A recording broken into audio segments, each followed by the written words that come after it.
Hello. Welcome back to the channel, and today we have the 1993 Royal Rumble. So, without further ado, let's jump straight into it. The first match is the Beverly Brothers versus the Steiner Brothers. Now, I think the Steiners have not long come into it. I've given this match a 7 out of 10. It's a really good match. Obviously, the Steiners were awesome. They're a really good tag team. Beverly Brothers, again, just showing up. I think they've been there for the past couple of Royal Rumbles, having tag matches.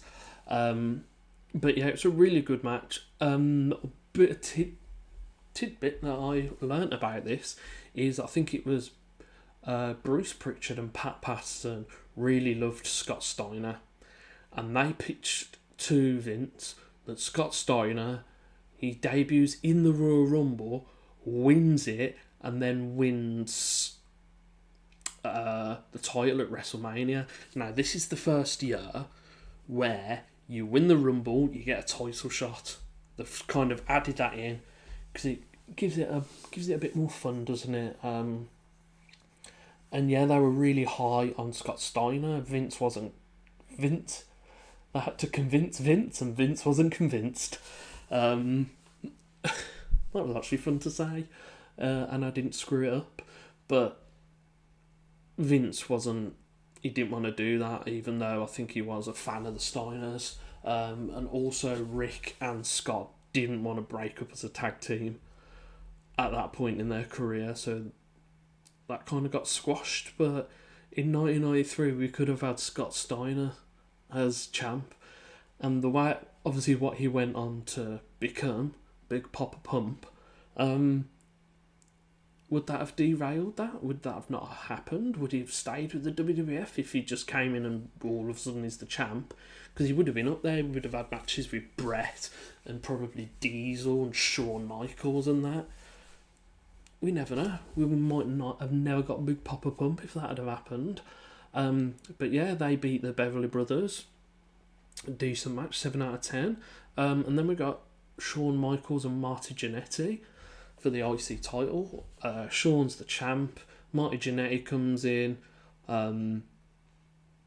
Obviously, he gets the super kick through the glass, and then I think he comes back not long before this, and this is kind of his little comeback. Sensational Sherry, who was with Shawn at the time, I don't know what happened between them, which I don't think she'd been around, and then she come back with this match. She interferes. She nearly cost Shawn the title, and then the referee goes down, and then she comes in and she goes to hit Shawn with a shoe and hits Marty Jannetty. She ends up getting out of the ring. Shawn super kick and wins. Decent match. So, as I said, yeah, decent match, 7 out of 10. Had a lot of fun with it. And then we've got the next match, which is Bam Bam and Bossman. Another 7 out of 10. Two big hosses just battering the crap out of each other, as we always like here on this channel. Bam Bam beats the Bossman. Not much else to say about it, really. It was a decent match. And then next up, we've actually got a really entertaining one. It's Bret Hart, who's the champ, and he's facing Razor Ramon. Now, this is a very good match, very entertaining. And what did I give? I gave it an 8 out of 10. Yeah, so a really good match. Really enjoyed it. Hard hitting. Razor Ramon hurt his knee early on, and then Bret kind of narrowed in on that, zeroed in on it. Applied the sharpshooter at 1. Really good match for the title. Bret wins. Next, we have the Royal Rumble. Now, we have a really good Royal Rumble here.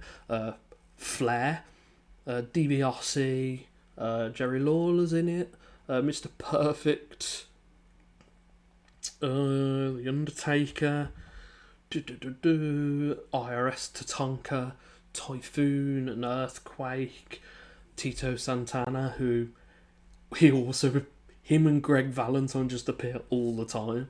We got Yokozuna, Owen Hart's in it, and Randy Savage. Didn't go on to win it, but Bob Backlund lasted 1 hour, 1 minute and 10 seconds in the Rumble. He beat Ric Flair's time, and apparently the record would stand for 11 years until Chris Benoit broke it in 2004. There's Jerry Lawler eliminates Mr. Perfect. He was eliminated and he helps dump him out. We've got The Undertaker, where The Undertaker comes in and he's just eliminating people left, right and centre. And then we've got the Giant Gonzalez moment where he comes in, just stands up with The Undertaker, beats him up, beats him down, and he ends up eliminating The Undertaker, even though the Giant Gonzalez weren't a legal participant. And then this is another one where Randy Savage looks stupid. Last time out, he jumped over the top rope. This time, him and Yokozuna were the last two. They're beating each other up. This is the first Rumble as well, where you got two people at the end fighting each other for a couple of minutes. Not just like loads of people. Dun dun dun dun dun. This is the winner. So he's beating up Yoko. He flies off, gives him the elbow, and then he tries to pin him. Now Randy Savage would know. He's been in a few Royal Rumbles. You can't pin people in a Royal Rumble. So he covers Yoko, and Yoko just hoofs him up and over the top rope. And Yokozuna was your winner.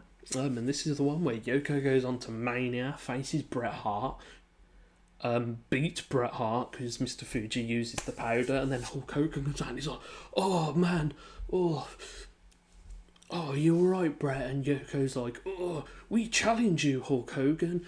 Come on, fight us." And Bret tells Hogan to go and do it, even though obviously Bret did not want to do it. I think this is kind of Vince didn't want to lose Hulk, so he kind of gave him a title match, and then he goes in. I think he beats Yokozuna in record time, pins him, and he's the new champion. He's like, I'm the new champion. Like, they only gave you that to try and make you stay. Like, his star power was fading a bit then, and Vince wanted to move on from him, but Warrior didn't work out. Then you had Savage as well. You had Bret. Bret was working out though. Bret and Yoko could have had some good matches. Could have left it at that, but no. And then Bret apparently only agreed to this crappy finish if Hogan would put him over in a match. Hogan didn't want to put Bret over in a match, did he? So he lost the title.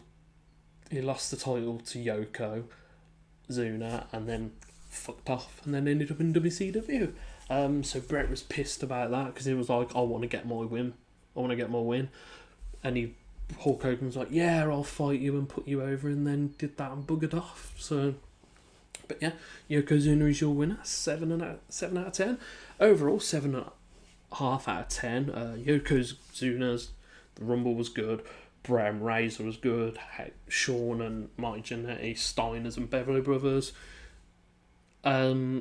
All the matches are a 7 out of 10, apart from Bret and Razor, which is an 8, which kind of pushes it up a bit for me, for a 7.5. Next time we have the 1994 Royal Rumble.